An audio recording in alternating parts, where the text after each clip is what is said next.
Well, good morning, everybody. It's always a little bit difficult speaking last before presenters. I'm sure I'll be reinforcing quite a few of the principles that have been expressed in the last hour or so. But hopefully I'll give you a few different examples that you'll find informative for your own work.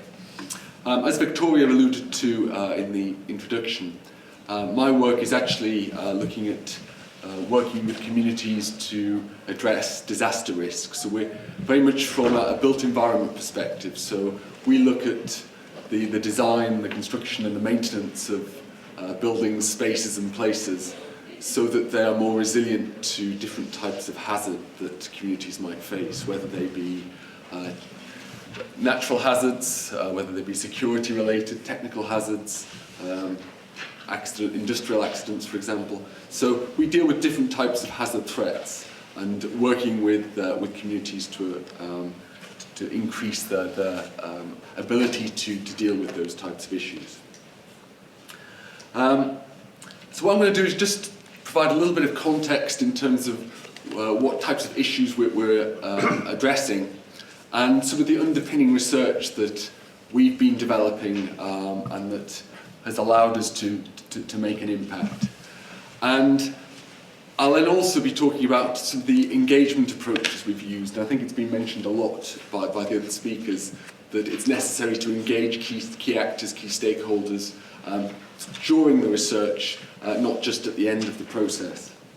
And then finally I'll talk about some of the particular impacts that I feel that we've made as a research centre. It's probably just worth it, as part of the context, just identifying what we mean by disaster risk. And really, risk is identified as a function of both hazard frequency and severity. So if we look at, there's been a lot of media attention about the increased threat from climatic hazards due to climate change. But it's also it's also a function of vulnerability as well. So we look at the exposure of communities to disaster risk and the capacity to deal with those issues. So, for example, due to increasing populations, therefore more informal settlements, and also looking at the ability of those communities to actually deal with those types of hazard threats. Now, back in 2005, there was a gathering of 160 member states from the United Nations. They set out a very clear agenda called the Haigh framework, and that looked at working with governments to address issues of disaster risk. So looking at issues of governance, risk identification, looking at underlying risk factors. And it was very clear that they'd set out this sort of 10-year plan from 2005 to 2015 to work with key stakeholders to address these issues. But one of the key points that came out of that particular work was that they identified a need to develop empirical evidence to support much of the policy development that would need to be undertaken to address these issues. So we identified an opportunity really to provide some of that empirical evidence and guide that process.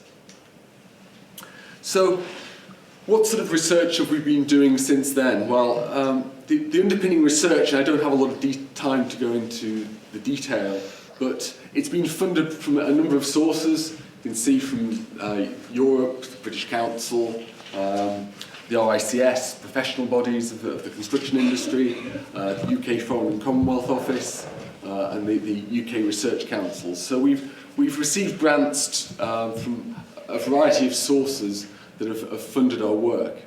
But some of the key research outputs that have emerged from that work have been a framework to integrate disaster risk reduction within post-disaster reconstruction projects. So there's been a lot of work done by other people looking at the humanitarian perspective of disasters, but we've been able to add a lot of value in terms of the reconstruction process, so looking at how we work with construction actors to address disaster risk. So various things like factors in infrastructure reconstruction that would impact community vulnerability, or looking at integration strategies that we can adopt, or capacity development models to actually increase the resilience through the construction process. So we've developed various tools and models that can be adopted by key stakeholders when addressing these issues. Now, as other people have pointed out, this work isn't just down to a single investigator. I've just identified a few of my colleagues who've been actively involved in the development of this work. So there's a group of researchers all working intensively in this area. And it's not just within Salford, but of course our work has been very much done with the support of a lot of different partners globally. So we, as you'll see from this map, we've worked very closely with universities, governments, key international non-government organisations to address these particular research challenges. So they've been instrumental to the work that we've been doing.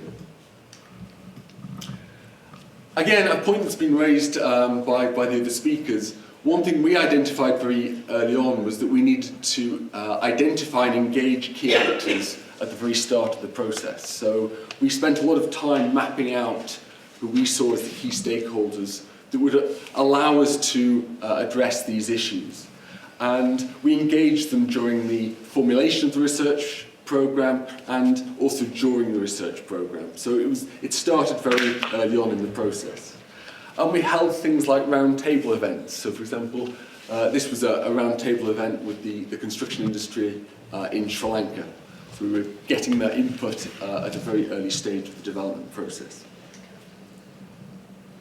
So what sort of other engagement events have we been undertaking to try and ensure that our work has been informed by the key stakeholders, and also that we've been able to share our work and provide dissemination opportunities?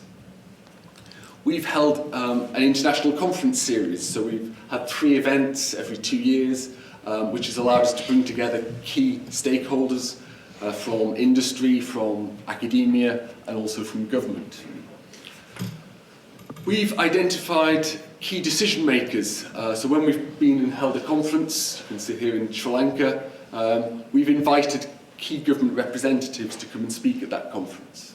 So it's been an opportunity really to get them on board, and therefore we can start to work with them after the conference to implement some of the ideas that we've been developing. We've undertaken a lot of CPD and capacity development events. So we've been working with different stakeholder groups, people like UNDP, the United Nations Development Programme, local chambers of commerce or chambers of the construction industry, and organising events with them to interact with key stakeholders. And again, you can see here, for example, a national training workshop on disaster risk reduction and management that was organised by the United Nations Development Programme and the Disaster Management Centre in Sri Lanka. And we offered our time. We weren't getting paid for that work, but we were using it as an opportunity to share our research outputs with those key stakeholders. But I think one of the key, I suppose, decision that we took was that we needed to make sure that we prepared briefings for key actors. There was no good as sharing our research papers with them. They weren't interested in reading our academic peer-reviewed journal articles. So we actually prepared key policy briefings and then went and met with key stakeholders. So we went to Geneva and we met with the United Nations International Strategy for Disaster Reduction. And we took a policy briefing and we shared that with them. And from that, they invited us to actually join an advisory panel for a global United Nations campaign. So that gave us an opening really to start influencing a global campaign and use the UNISDR really as a conduit for our work. And it's come full circle, so UNISDR, although we've been informing their work, we've now also invited them to join some of our research projects. So a key project that we were awarded a couple of years ago called Android, UNISDR is now a partner. So it's very important, it helps us secure funding, because funding bodies like to see those types of organisations engaged in the work, and it helps inform the work from a very early stage. So I think key points in terms of actually hosting international events, conferences, seminars and the like, preparing policy briefings for key actors and stakeholders. And another point I think is to exploit relationship capital. So where you have contacts, maybe if you've got strong links with government or if you've been working in an area for a long time, you need to exploit that relationship capital during the course of the project. One of the, I suppose, the key then opportunities for actually making an impact that came about from the work that we were doing with UNISDR, they established a global campaign to make cities resilient. And as part of that, they developed a handbook for mayors that was distributed to all the mayors who'd joined this campaign. And there are now 1,100 cities globally that are participating in a United Nations campaign to address disaster risk.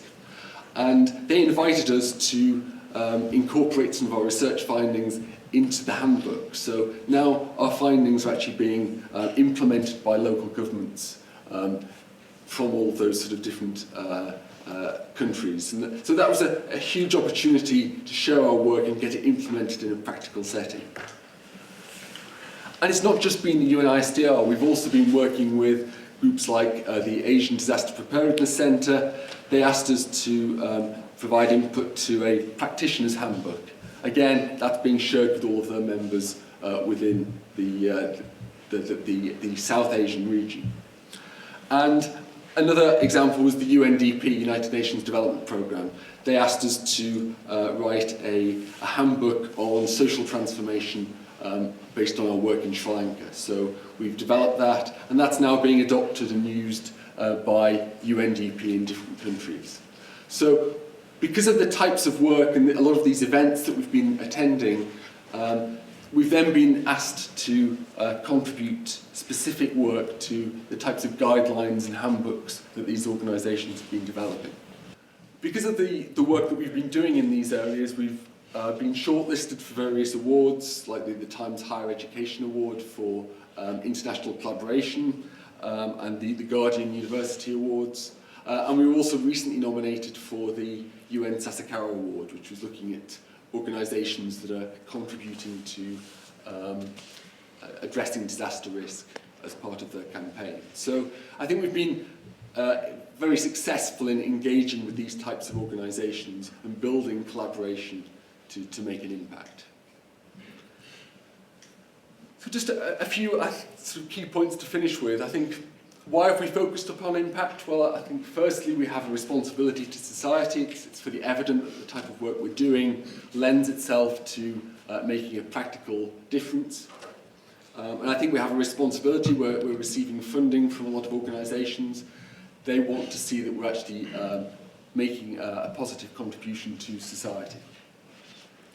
The second thing is I think it does improve the quality of our work. So stakeholders are far more willing to contribute if they feel that your work is actually focused on trying to make a practical difference.